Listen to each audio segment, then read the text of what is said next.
Dominic Cruz is out of Alliance in San Diego, which has such great guys as Brandon Vera and Phil Davis trains down there. I say I was Tucson built, San Diego made. I spent most of my life in Tucson, Arizona.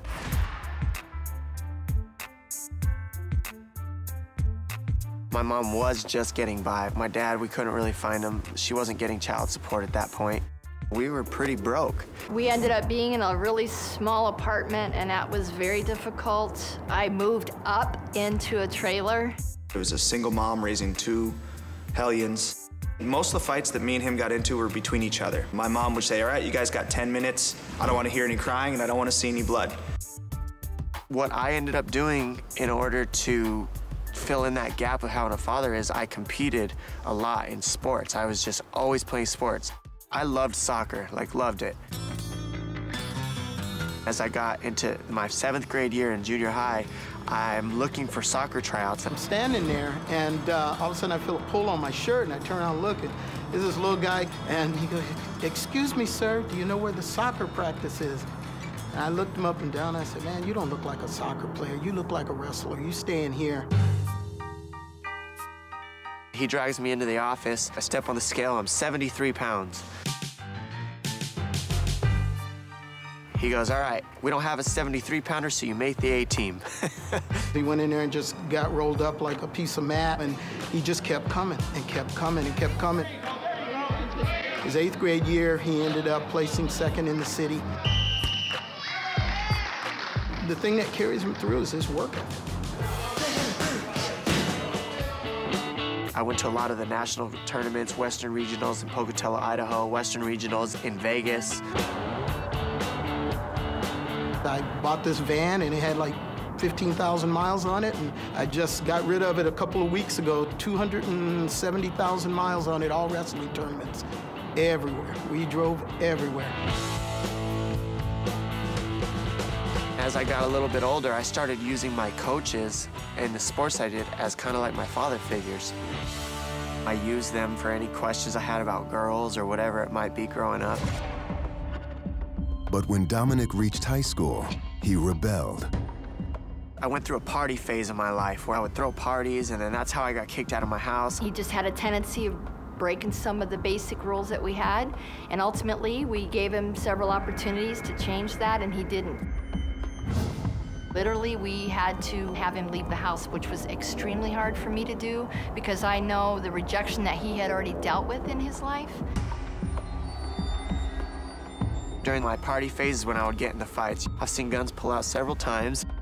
When you see a gun, you book it. When you see cops, you book it because you will be arrested. That's kind of just how it went down. Upon graduation, Dominic took an interest in legal combat. I just took the boxing classes, just took the kickboxing classes, and then I started sparring as I continued to go. I did pretty well. I was able to beat up a lot of guys that had been there a lot longer than me. I was in the gym about 6 months, and I had my first MMA fight, and I won it. I fell in love with the competition and learning new things, and I became obsessive. First week I met him, he told me he was going to be a world champ. I was still working 40 hours a week. I was cleaning toilets, cleaning bags, mopping the mats, teaching 12 classes a week. I was just trying to survive, man, just trying to make it, just like everybody else. Dominic won his first 9 fights, 4 by knockout. I had no cornerman. I was just training myself. I had no coach or pad holders. In 2007, he began making trips to San Diego to work with Brandon Vera and his head trainer, Eric Del Fiero. 6 weeks later, he took on Uriah Faber for the WEC title. Had never had a real camp. He had never been coached before then, and he was going up against the #1 featherweight in the world.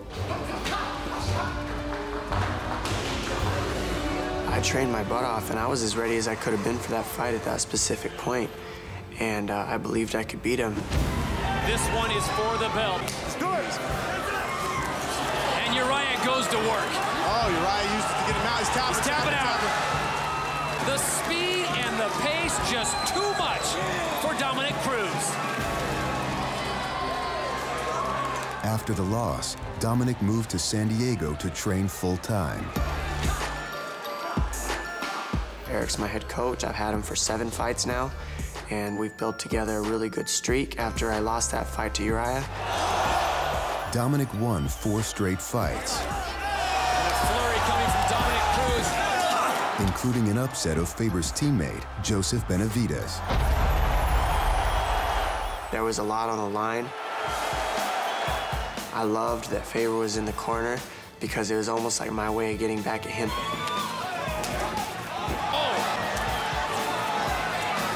Dominic Cruz comes with a flurry. Nice knee. Combination with a knee to follow. I kept him guessing the whole fight, and I beat him. Brian Bowles is the defending champion. Dominic Cruz, your challenger. With Brian Bowles, that guy had gone through the division and was just slaughtering people, and he was a scary dude at that point. When he fought him, I said, dude, don't get rocked by that guy. You know, he goes, he'll be swinging at air. I picked him apart, and I won the title. Bowles misses and Cruz connects. Big speed, comes back with a combination. And new WEC Bantamweight Champion of the World, Dominic! It almost brings tears to my eyes thinking about it. It was a lot of work. It's a lot of work and a lot of sacrifice to get to that point. More sacrifice than people have any clue about.